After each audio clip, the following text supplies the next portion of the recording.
Lahan pertanian di Karawang, Jawa Barat yang mengalami penurunan tingkat kesuburan menjadi masalah serius bagi Ajud Tajrudin dan ribuan petani lainnya. Penggunaan pupuk kimia dan pestisida berlebih menjadi penyebabnya. Pertanian digenjot untuk terus produktif tanpa mempedulikan keberlanjutan lahan.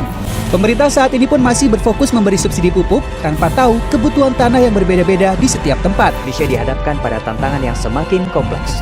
Salah satu di antaranya adalah soal ketahanan dan kedaulatan pangan. Indonesia memiliki potensi produksi pertanian dan bahan pangan yang tinggi.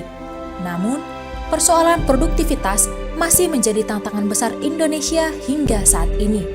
Di sisi lain, kerusakan lingkungan dan penggunaan sumber daya yang eksesif akibat sektor pertanian makin meningkat. Tantangan kita saat ini adalah bagaimana menjaga atau meningkatkan produksi secara berkelanjutan dengan penggunaan sumber daya minimal.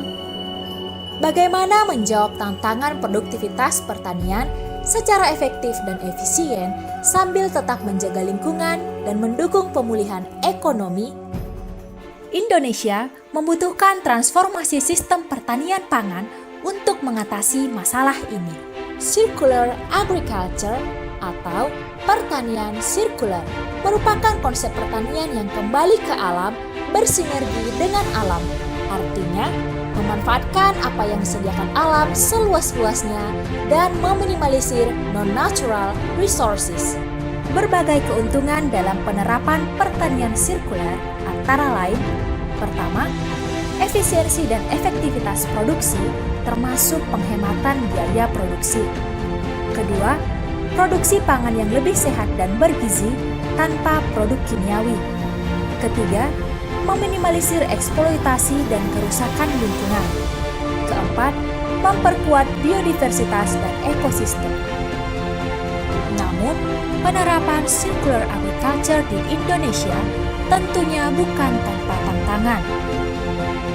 Nah, saya tantang, oke, kalau kamu nggak bersedia untuk itu, saya yang melakukan. Nggak mau juga gitu. Tapi sekarang ngeluh, tanahnya makin keras, harga pupuk tinggi.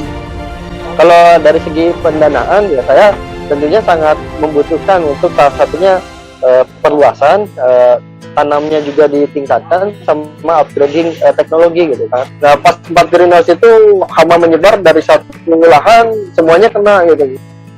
Konsep circular agriculture menjadi salah satu strategi yang dapat diterapkan untuk memperkuat inisiatif yang sudah ada, menstimulus inisiatif baru, sekaligus mempercepat adaptasi dengan tantangan sektor pertanian di pedesaan. Selain sumber daya alam dan manusia, desa memiliki dukungan dan pendanaan dari pemerintah Indonesia, misalnya melalui dana desa. Mensyaratkan bentuk kerjasama dan model ekonomi baru, bagaimana potensi penerapan circular agriculture melalui berbagai sumber daya yang tersedia di pemangku kepentingan. Tandai kalender Anda, mari hadir untuk mendiskusikannya.